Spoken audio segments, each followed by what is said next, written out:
Good afternoon, and thank you very much for joining today for the language show session on sources of support during your training year and making the most of your training year as well. My name is Cameron Davies and I'm the Programme Manager for the Languages Teacher Training Scholarships at the British Council. I'm also joined by two speakers who are also on the call as well, but I shall leave their glamorous introductions for later on in the session. But we'll be going through in tandem different ways of making the most of your training year. So I'm just going to start with setting a bit of context as to why our language is important. So they really are a central human phenomenon. We see a lot of people and societies being shaped by language and intercultural understanding being shaped by that as well. It's really good for social mobility too. So knowing the doors that can be opened by learning languages and from great language teachers who we've seen through primary, secondary and higher education. And also in terms of economics, it's very important to know the business prospects that come with learning languages as well. Opening doors internationally, regardless of whichever industry you're in, it can always open a door and make a new opportunity available. And as we've seen, the importance of languages recently has never been higher with different political changes that we've seen. And we really want to see that downward spiral reversed and really try and escape that potential to see languages drop lower and lower in profiles, hence the work being done today for making the most in your training year. So in terms of the British Council, we've been doing a lot in keeping languages in the UK active and moving forwards for teachers and trainees. We have a whole website available of school resources, which are available not just for qualified teachers who are teaching currently, but for trainees as well. There are education packs, there's information on grants available and ways of connecting with schools overseas. So a real broad depth of activities and resources available. And we did recently release the Language Trends 2020 report. So that is an annual report done each year, which is from teachers by teachers to really find out on the ground level what is happening with languages currently. We've seen some findings from that. State sector primary to secondary transition is still one of the key areas that teachers want to see being made more robust and stronger so that we see that transition from key stage 2 to 3 as strong as possible for secondary teachers to effectively teach their pupils. And also French is still the most popular language we've seen from that. However, at the current rate, Spanish may well overtake by 2030 or sooner, based on the trends that we're seeing. So this report is fantastic for a trainee to really know the context of what they are going into and the world of languages in the secondary and primary education sector. Further research that has been happening is with boys in MFL. So that's looking at the rate of uptake and also success by boys taking up MFL.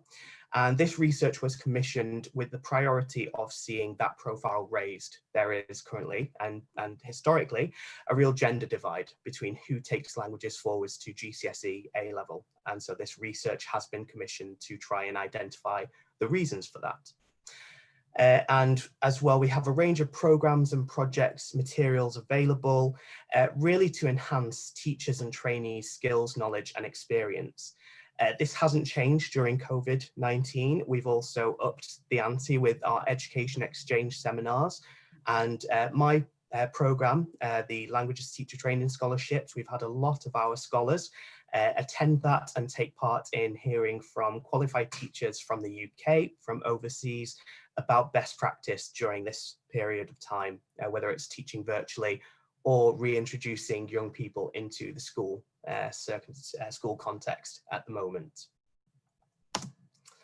So a few of our programs that we have, one of them is Connecting Classrooms Through Global Learning, and this really works towards the Sustainable Development Goals through education. So it works on downloadable resources, but also CPD for teachers as well. So it works on developing teachers' skills and knowledge and experience so that they feel best empowered to see the Sustainable Development Goals enhanced and strengthened in their schools.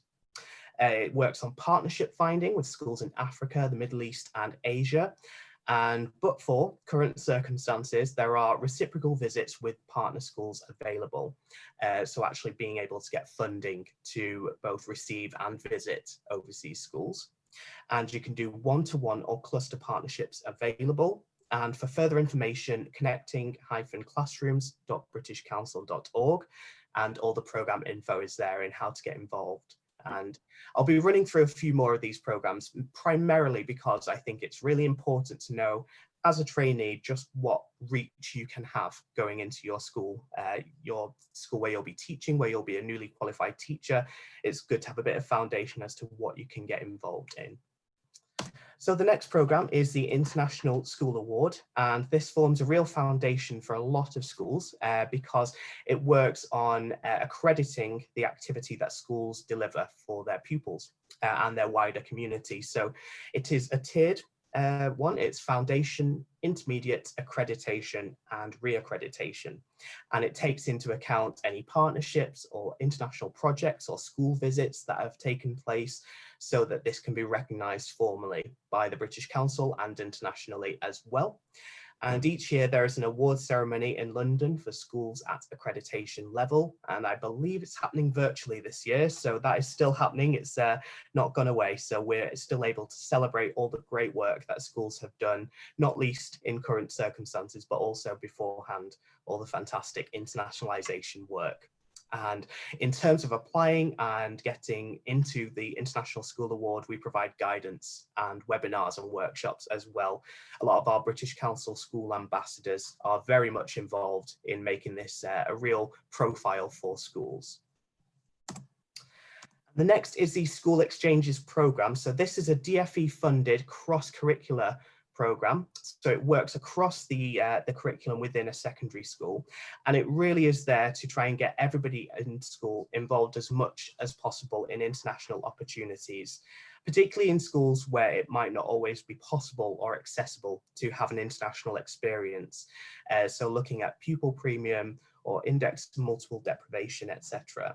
So we're looking to see those pupils who might not have the chance to go abroad on an exchange to still have that opportunity. And it is fantastic because there's a real reciprocity that is gained from that. The students who are welcoming our UK students, but also the students who are going out to a French, German or Spanish speaking country to experience a different culture and meet pupils, but also from a different context as well. And the Arabic Language and Culture Programme is a relatively new programme as well. And this is between the British Council and Qatar Foundation International. And it's come out because research has shown Arabic as the second most necessary language over the next 20 years, based on the spread and reach of Arabic language and culture. So a real opportunity area for MFL and teachers in this field. And the actual programme itself, it provides up to £45,000 funding over 3 years, as well as Skype sessions and MFL teacher finding support and resources materials as well. So it provides all this opportunity to raise the profile of Arabic language and culture in the curriculum, or even introduce it if it's not actually a prominence within a school curriculum. So that's a fantastic way to either bring in or enhance a language into your classroom. And we provide language packs as well. We have a primary languages starter pack. So that's to see how primary languages can really be supported and how we as an organisation can best help primary teachers. And we have language packs and culture packs as well, not just from mainland Europe, but looking to other areas such as our Welcome to Mexico education pack and Polish language and culture, because we're aware as well that Polish language is really a prominent language in either primary or secondary schools, as a lot of pupils have that as their first language, and English will be an additional language as well. So this is an opportunity to bring in their language and culture and provide the opportunity for them to be the teachers even. We've seen a lot of students actually lead sessions using this, so great opportunities for teachers and students alike. And we had an article in the TES around bringing the world into your classroom, and I think a session on this was done yesterday for Language Show by one of my colleagues. So really trying to see how it's not just language that can be enhanced in the classroom through the British Council. We look to see how culture can really be brought in, because language is nothing if not the conduit for culture to come through for your pupils and for teachers. So these are our details if anybody would like to make a note of them. If you'd like to get in touch or explore the different opportunities available, do feel free to make a note of them, and the respective team, based on what you'd like to find out about, will be back to you as soon as possible. Do use the Q&A as well. We have the Q&A box here. So at the end of the session, we'll be going through and we'll be looking at some questions there. But for now, it's my pleasure to hand over to our next speaker, Professor Anna Lise Gordon. Hello, everyone. And I suppose just start off by congratulating all those of you that are trainee teachers in this session for making such a sensible choice to become a language teacher. You're really, really very important. As the screen there says, I'm Professor of Education I'm at St Mary's University in Southwest London, where we train about 1,000 teachers a year. Not all modern languages, of course, I hasten to add, but a very large teacher training provider. But more specifically for today, I'm a past president and trustee of the Association for Language Learning. And I want to talk to you a little bit about how the professional association can enhance your work as trainee teachers.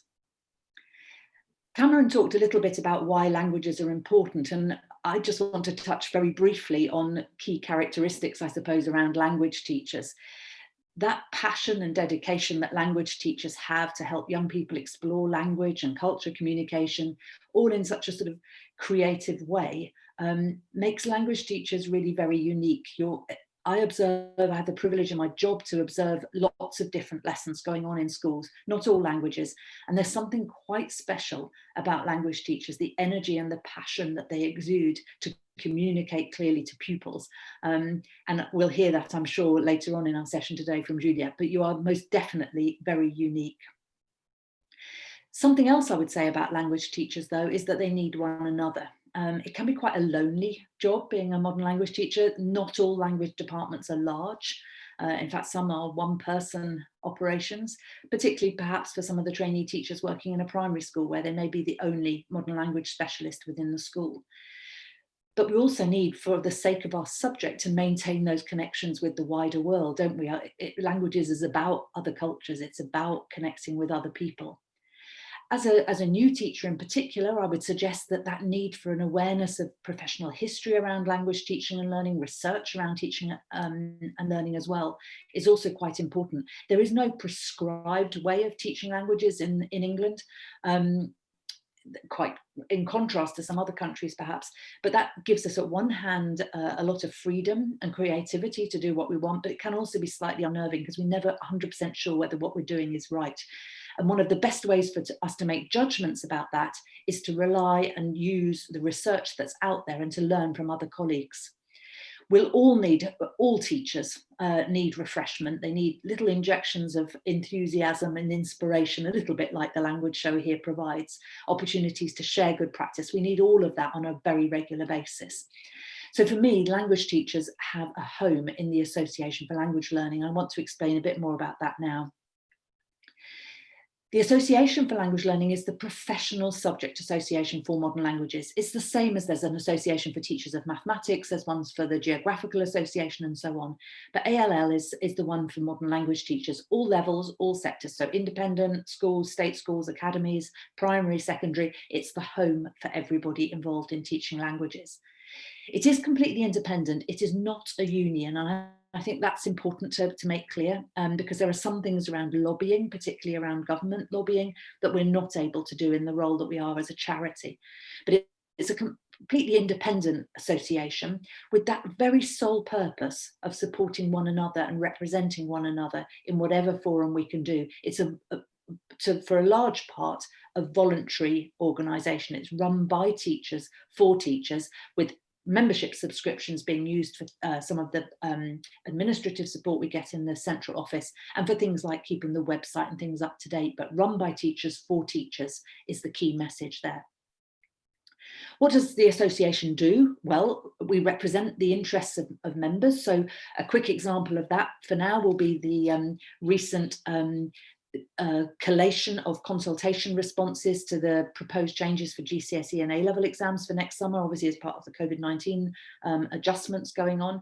But there are many opportunities where we're representing to, for example, the all-party parliamentary group on modern languages, but providing information there. Information support for language teachers everywhere, and taking part in national debates, being a voice to share teachers' views across the piece. For you at the stage you're in, thriving in your training year, then the publications that ALL produce are probably the most significant though. So there's a wonderful little magazine, well little, it takes a lot of effort, but it looks a magazine style called Languages Today, full of top tips from teachers, little bits of inspiration of what other people are doing to bring languages alive in their classroom. We also though have the Language Learning Journal, which is a proper academic peer-reviewed journal, articles of interest to people teaching and learning languages across the world. And I think some of those will be articles there will be particularly useful if you're engaged in a teacher training program, perhaps PGCE or something similar that leads to an academic qualification as well, because those research articles will really help to inform the work you do. There are articles on using target language, on how to manage grammar, using song in the classroom, you name it, there's going to be an article there. So that's in Language Learning Journal, which you can access through the members area of the website. The association also runs training courses. I think the significant thing to mention here is that some of those training courses are national, so like the Language World Conference that's there, but also there are local and regional branches of the Association for Language Learning. I'm based in Southwest London, so my natural home, if you like, for Association for Language Learning is to go to the London branch meetings, but there are meetings in the Northeast, there are meetings in Manchester, there's meetings in the Southwest, almost everywhere over the country there's something for you. So lots and lots of opportunities for professional development. What do we do? Sorry, the next slide, Cameron, please. Why should you join? I think really just summarising some of the things from the previous slide, keeping yourself well informed, magazine, journals.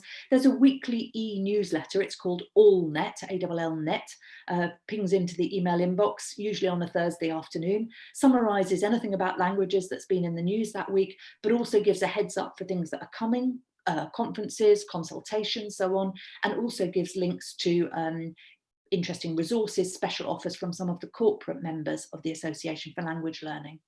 That networking I've mentioned already, we just need to stick together in language teaching and learning, being a real community together, inspiring one another, supporting one another, also learning from one another. I think for me, the things I've benefited from most over the last 6 months are seeing some of the amazing digital and technology uses that are going on, particularly because of the pandemic, but things that are just on my own would take me ages to work out, but seeing and learning from other people just so helpful. As a new teacher, I would really encourage all of you, I'm about 40 years into the profession almost now, but that taking control of your own professional development, only you know what you need to prioritise. So being quite discerning, quite selective, I wouldn't go to everything, choose the things that make the most difference to you at the stage you are currently at and attend those sessions, and then don't feel bad about all the other things that you can't do it. There's a need for work-life balance in all of this as well. But do take advantage of the many training offers that there are. And the reason for that is quite simple. It's the last point on this slide, to stay motivated. We absolutely need those reminders all the time of why we became a teacher, especially if you're working in a school where the children are questioning every day why they're learning languages when the whole world speaks English anyway. What do you get for being a member? Obviously you get Languages Today magazine. I noticed somebody in the chat had mentioned they'd already had one copy of it, so that's good news. I've mentioned about the weekly newsletter as well. The members area is important. That's where you're going to find the Language Learning Journal, so that research-informed, peer-reviewed journal with lots of fascinating articles. You'll also in that section find something called the language zones, and if you're looking for a little bit of your own subject knowledge development to find out something about, I don't know, festivals in Spain or Christmas in Germany, whatever it might be, you will find resources in the language zones that will just be a bit of linguistic fuel for you more than anything else. I'd also mention the learning from the classroom part of the website that's in the members area. That's a relatively new addition, and some trainee teachers have also contributed to that, which is just wonderful. The learning from the classroom section, are short, no more than 2,000 words, summaries of research that practicing teachers or trainee teachers have done, usually as part of a master's piece of work or an ed.doc, PhD maybe, sometimes for a PGCE assignment, but small scale research projects that are then written up in a sort of bite-sized form, if you like. So somewhere between, on the one hand, Languages Today magazine, quite simple, peer-reviewed language learning journal at the end, and learning from the classroom kind of comes somewhere in the middle. Again, if you're writing assignments, or you're just grappling with issues about, I don't know, how to teach grammar, then do dip into the learning from the classroom. There'll be some great articles there, and also references at the end of those articles to help guide you to further reading as well. I've mentioned about training courses already. Corporate members are extremely generous with offers to members, so well worth keeping an eye on what comes up there. Some of that's on the website. It also gets shared in AllNet on a weekly basis. There's also a discount on fees to Language World. In fact, Language World Conference 2021 in March next year is going to be slightly different because it will be an online conference. We've had to make that decision already. One advantage of that means that it will be cheaper than a residential conference, and it will mean that everyone can dip in and out as much and as freely as they like. So please do keep your eye out for information about Language World Conference next March. How you join, perhaps a quick photo of that screen would be a good idea, but to be honest, the quickest way is just to go straight to the website. You can join in lots of different ways. We do have an office, but it doesn't have a huge amount of staff. As I mentioned before, it's largely an association run by volunteers for teachers, by teachers for teachers. How much does it cost? If we look on the next slide, I think it's a bargain, £27.50 for the whole year to be a member of Association for Language Learning if you're a trainee teacher. Even for experienced dinosaurs like me, I think it's only £70 a year, and it's worth every single penny of that. I comment there it's cheaper than one Starbucks, or obviously other brands available, coffee per month. I don't think you could spend money much better, particularly in terms of just hanging on to your subject specific aspect of what you do as someone new in the profession. We can obviously all join unions, which is very important. I'm also a member of the Chartered College of Teaching. I'm also a member of the British Education Research Council and Association and so on. But Association for Language Learning is what keeps me grounded in the modern language world. And then my final slide here is really this one, and some of you have heard me mention about the association before will recognise the picture. As an individual languages teacher, I'm just one stick, but joined together, tightly bound with other similar sticks, makes us stronger. It's a Kenyan proverb that says that sticks tied together in a bundle are much stronger. So stronger together, most definitely. So please do consider joining the Association for Language Learning. It will absolutely support your progress through your training year. I'm going to hand over now to Juliette, who is an assistant head teacher at one of our partnership schools, actually, in Southwest London. Over to you, Juliette. Hi, everybody, and thank you for having me this afternoon. So I'm just, a language teacher. Yes, it says I'm an assistant head teacher, but actually by heart, by trade, for 21 years, I'm a language teacher. And I started teaching 21 years ago, and I'm learning new tricks every single day. Especially at the moment with the new pandemic, and our trainee teachers and me, we are all at the same level in terms of learning to communicate and teach online where we have to teach online. So I'm going to talk to you a little bit more about little tips to make your life easier, and to, like Anna Lise say, don't go for every single webinar that's online, don't go for every single CPD that's online. Be very selective, because now you have a chance to be able to choose online what was relevant to you. So when you can go on the British Council website, go and dip in and out of what you need, and go to the Association for Language Learning and go and dip in and out of what you need. So if you have a look at this picture on the next slide, you probably have seen this picture before, but I love this picture because this is how we feel in the beginning of the year. We start our course, we're very exciting, and generally by Christmas, well, actually, for the current climate, this is how I felt the first week after I started, but this is how we feel towards the end. And this is where, when we are language teachers, we need to stick together so we can actually go through and plow through the year and find ways to basically fix problems, fix little things that we want to fix in the classroom. So if you look at this picture on the next slide, we have this the Zoom meeting that we have now incorporated into our teaching. So true, that's very true. But now we have to teach online. and we have to adapt to our new teaching methods. And your mentor, and whether you're a trainee teacher or you're considering being a trainee teacher next year, they are the same level as you. They are learning to teach languages on Microsoft Teams or Google Meet at the same time as you are. So don't feel like, oh my God, what am I doing? We are all in the same boat with this one. So carrying on from this slide, if we look at managing life, it's all about planning. So we have lots of things to do, lots of things to manage. And especially in the current situation where we don't even have our own classroom, we're traveling around like nomads in a desert, traveling around with our boxes and all our pens, and sometimes we arrive in the classroom and the computer's completely not working. We have planned it all, and someone, instead of doing switch user, they switch off the computer and you have to log on again. Think about your planning. If you have everything planned, if you have everything on your cloud, if all your resources are accessible on the cloud instead of your school server, for example, that's a little trick that you're ready to go. You're ready to perform any computer at home, in school, etc. And I know in some schools, you know, maybe your mentor or people in your department are quite attached to the school network. They like it. Everything is there on that little hard drive. Don't worry about it. You need to start thinking planning. So plan your lessons and plan and put everything onto a cloud. Save time planning as well, using all the associations that are out there that have lots of resources ready for you. So if you teach French like me, you can type anything on Google with FLE. So foreign language, French for Français langue étrangère, pardon. So if you want to look for any song to do with conditional, just type chanson conditionnelle FLE and loads of stuff will pop up. And if you are into Spanish, you look for Elle. If you teach Italian, look for Celi. If you are looking for the German, the Goethe Institute's got so much things already there for you. And at the end, it's all about thinking, how can I actually make my job a little bit easy when I have to manage all of this stress at the same time?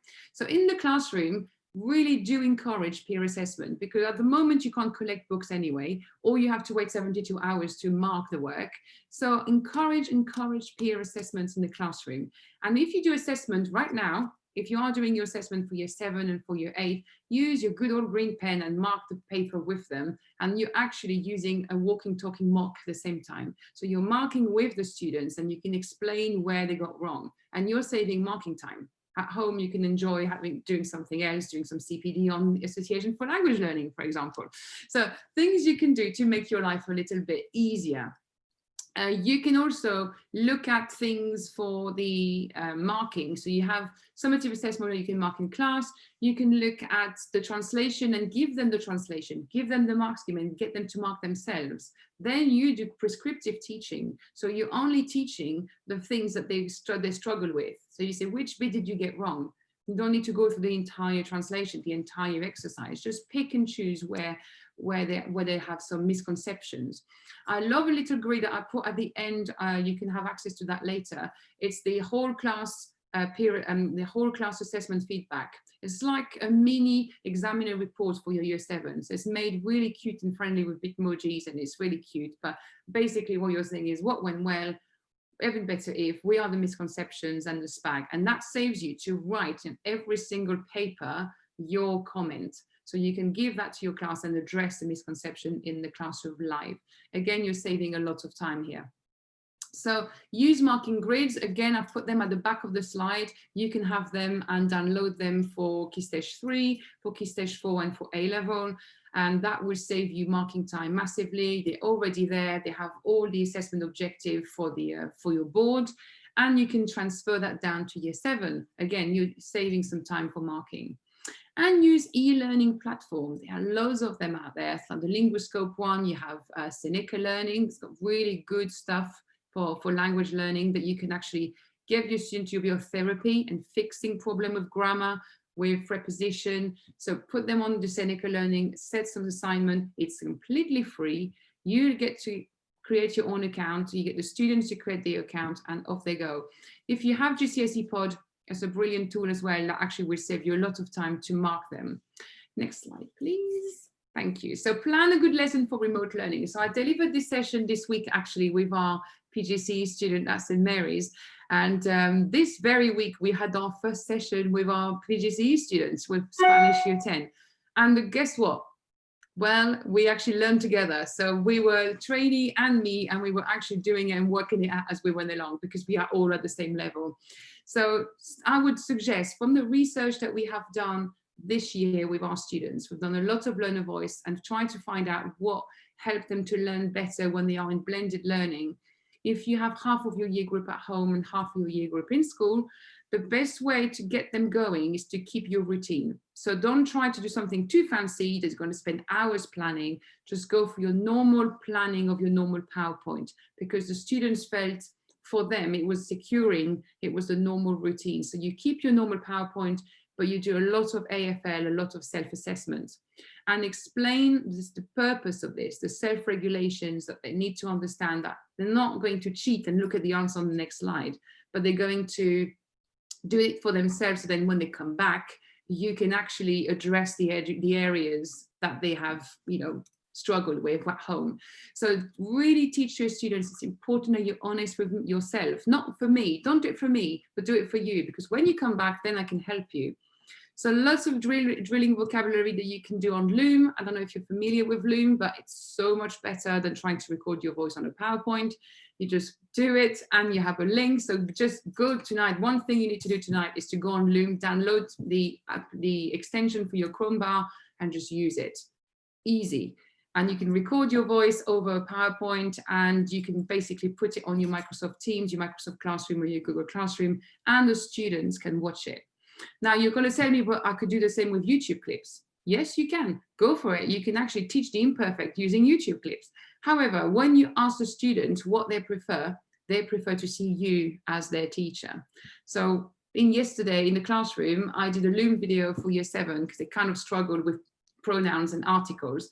And I asked them, what did you find with this video? Did you prefer the YouTube clip, or did you prefer the Loom video? And they all said they preferred the Loom video because it was me explaining it to them. So think about that. It might take a bit of time, but then you're building resources. Once it's there forever. So practice self-assessment with them, of course, and use a lot of MP3. This is the great thing about technologies. Now you can do all your listening at home. So instead of setting your listening in class, where actually you're losing a lot of that speaking and practice time, you can set the MP3 and the listening at home, because really they can't cheat. They can't cheat the listening unless you give them the transcript. But there's another way that you can use it, the listening with the transcript, because when you share your screen, you can work through the vocabulary that they found difficult when they're at home with the listening activities. So if you have things like Kaboodle, you have Active Learn, or you have a subscription maybe to This Is Languages or teachvid.com. There's lots of really good videos and MP3 file that you can use with your student, and they can do this from home. So really enhancing that culture and having it on demand is really important. Another way to save your time is to use verbal feedback on your Google Classroom. So if you haven't got the Mote extension on your Chrome bar, I strongly recommend you do, because typing all of these comments on Google Classroom, yes, half of the time they don't read it, and half of the time they forget what you said anyway. Your voice recording will be far more easy for them to understand pronunciation correction, especially if they're doing a recording. Sometimes you're typing phonetics in brackets and you go, remember, trabajo, pronounce the J, the J, and then you think, why can I not just record this? And you can. Just download the Mote extension, and then you can record a 30 seconds verbal feedback, and then off you go. And then the students really like it. They actually prefer verbal feedback to written feedback on, when you do onto the remote learning process. So again, you can use this little extension bar to help you out. Finally, you can use sentence builders if you're familiar with them, and the work Gianfranco Conti has done recently. It's very popular at the moment, but it works really well remotely when your students need to build resilience in building languages and building blocks to make longer sentences. So have a look at the Language Gym website and have a look at what you can find there to help your students from home to build longer sentences using the sentence builders framework. And at the end of your remote learning lesson, as always, remember to have a plenary, a little self-reflection. It could be a Google form when you can ask them 3 questions. I understand better the past tense, yes, no, not sure. And then when you have your pie chart, you can see when they come back in the classroom what you need to teach or reteach, or whether you can move forward. Now, if you're not in remote learning, you can use that same technique with flip learning. Okay, so you can set the homework with that. Engaging your students' languages for life. So like we said before in other sessions that I have done today, it's all about the culture and make it real in the classroom. I'll do another session later on about teaching the textbook and trying to make things real in the classroom. Use lots of videos for homework. It will make your life easier. You will have less marking to do. So YouTube clips, Loom videos, and also you can use lots of authentic resources that you can use from This Is Languages, teachfit.com, where the students can really see the language in from real people, like native speakers talking. It will also engage your parents. If you set a homework that is cultural, and you get, you need to teach your parents how to greet each other in Spanish, or you need to cook some fajitas this weekend at home, and you need to send some photos.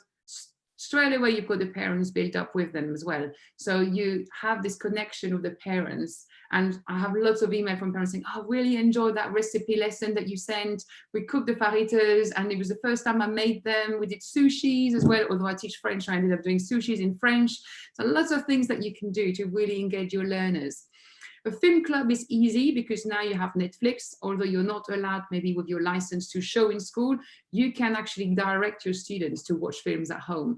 And if you have your disadvantaged students who don't have access to Netflix, what you could do is actually share some students can actually work together and actually watch it together to engage peer working. And that's one of the aspects of language learning that's important, is to do things together. So maybe after lockdown, because at the moment they can't go in each other's houses, but you can actually create a little film club if you don't have the capacity to do that now in your school. Teach the slang. They do love a good slang and a good swear words. That's what they love. So it could be a little treat. I said to my year 10, if you complete all the Padlet, I will teach you some swear words. And then when they've done it, they say, "Miss, where's the swear words?" And they will ask you for it. So then they actually like the things from Pinterest, lots of little memes. You can send them on Google Classroom and try to make it real for them. And try as much as possible to keep cross-curricular activity and look at the enterprise game that you can do, and engaging economics, business department in your school to look at the aspect of Brexit. How is language learning going to help future generations? You can do little workshop. So have a chat with your business teachers, maybe your economics teachers. Have a chat with your history teachers as well. How do they teach the slave trade?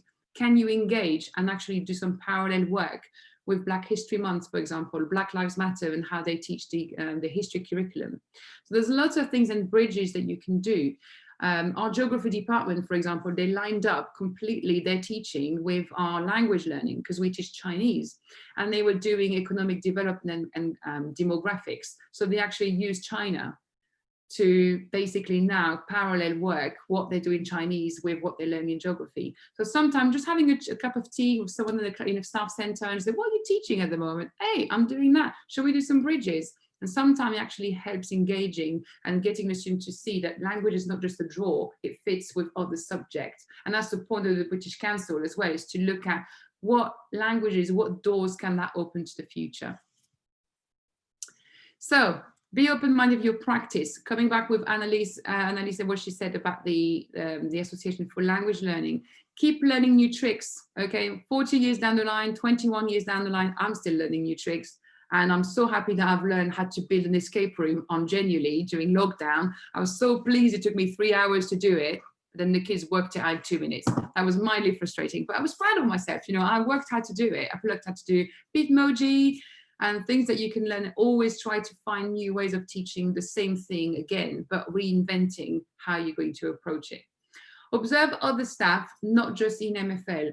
You will be surprised how much you can learn from a drama lesson and how they manage practicals, and especially at the moment with lockdown, how they manage speaking, repetition. Have a look at a music lesson at the moment, because they're not allowed to sing, but they can do other ways of actually working at. So have a chat. Can I come and see your music lesson next week? Or can I have a chat? Can I see how you teach drama in year 7?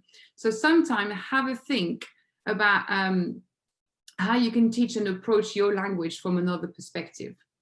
You can go to Teach Meets in your network area and meet other peoples if you have that around, or you can actually go and join the Association for Language Learning, your local branch, and look at what's out there and read the latest research on pedagogy of language, especially on the magazine Languages Today. There's loads of really, really good tips, and I'm learning new tips all the time. Next slide, thank you. So how to be a reflective teacher. So from your CPD and being your open-minded teacher, you will learn very quickly how to be more reflective on the spot with your students. We need to think about helping the student to help themselves, because we have a tendency in England when we teach to actually spoon feed our students, and at the moment we threw them out in the blur completely in March, where we said, well, you've got to be responsible for your own learning now at home, and we don't often do enough of self-regulation. So give them time to reflect on their work, give them time to do this green pen, not because SLT tell you to do it, but because actually it's really good. They need that time, that 10-15 minutes time to green pen, correct their mistakes, to look at each other's work. And you think, oh, I've got to go through the content, I've got a scheme of work to do, I've got to move on to the next thing. But this is so valuable. That time that they will have to reflect on their work is super valid. So you've got to think about that in your planning and build that into your planning. Ask the students what is valuable to them, because there is no point to teach one thing one way if there is no impact on the students. So ask them, hey, I'm going to do a bit of conditional next week. Shall we do a bit of speaking, a bit of listening, or would you like me to do a Loom video before the lesson? How would you like to approach it? Get them to tell you what they need, because if it's just revision, if it's year 10 and they've done it before, you might see from their perspective, actually, can we have a little videos to recap before next week? And they will tell you exactly what they need. So don't be afraid of asking them, do you prefer lesson A or lesson B? What would you want to do next week? And use Google Form to inform your next planning, because you will see an improvement in behavior, because you will build that relationship with your students, and also you'll improve their learning, because you'll be responding to their need all the time. This is what we talk about, personalized learning. And teach them how to revise. Give them how to make revision cards. They think that because they highlight things, they're going to learn. They think because they're doing Quizlet on the bus, they're going to learn. They think because you've given them a memorize challenge, they're going to learn. But then you give them a test and they don't remember anything. So we have to teach them how to revise, especially year 7. If you think year 7 basically are year 6, they have left their primary school in March, and their parents have basically taken over for 6 months. So they were left with adults for 6 months. And you probably find your year 7 are very needy and very immature. We need to show them how to do these things, how to revise, how to show the card. So show them in year 7 how to make all their notes, how to make a little summary about a text, and how to actually highlight things from a video. For example, what have you learned from this character in the video, and make them to do a summary. Show them the how, model it for them. So when by the time you get to them in year 11 or year 13, they would have known how to do it. So the quicker you teach them how to self-regulate, how to learn their vocabulary, the better your practice will be in the classroom. So corner note in year 7 is okay. And manage your work-life balance. Have a break in the staff centre if you can. At the moment with COVID, it's a bit difficult, but do talk to other people. Eat proper food, not at your desk. Go in the staff centre and go and have a pee, and don't drink cold coffee, because this is the syndrome of teaching, you know. And sometimes you have your weekend dilemma: should I work? Should I not work?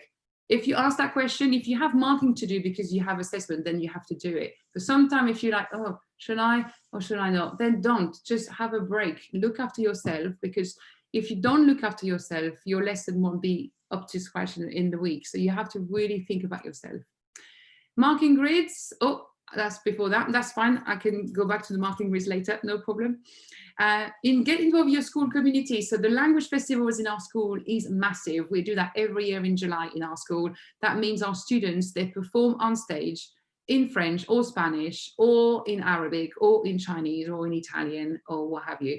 We do this every year. So if you can get your students to actually learn a poem and then learn it off by heart and do a little mini festival, you can do a virtual festival. that would be really good as well. If you look at the back at the end, I have put loads of links for you, lots of really useful books that will be helping you with your resources and some ideas, and some really good Twitterati for MFL that are really worth following.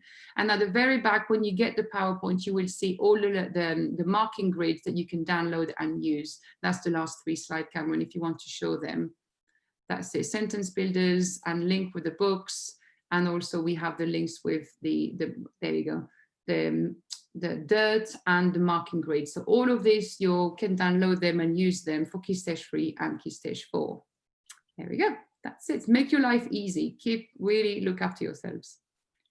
Juliette, can I just say one thing before Cameron probably winds us up, because I think our time is up now, but a few people have put questions in the Q&A, things like have we got ideas for effective plenaries? You mentioned the escape room. Could I just encourage Catherine and Katie and the other Catherine, people who've put questions in there, please just pose them on Twitter, put in @all4language, put at the hashtag MFL Twitterati. You will get loads of responses to those questions very, very quickly. The modern language community is tightly networked. Sorry, Karen, over to you to finish us off. Not at all. Absolutely. Unfortunately, we have reached the end of our session, and I think that we are working in a bit of a queue with the next speakers coming in. But thank you, everybody, so much. Apologies, we can't answer all the questions directly today, but we hope this was really useful for you. It was lovely for us to get to be able to be part of this today.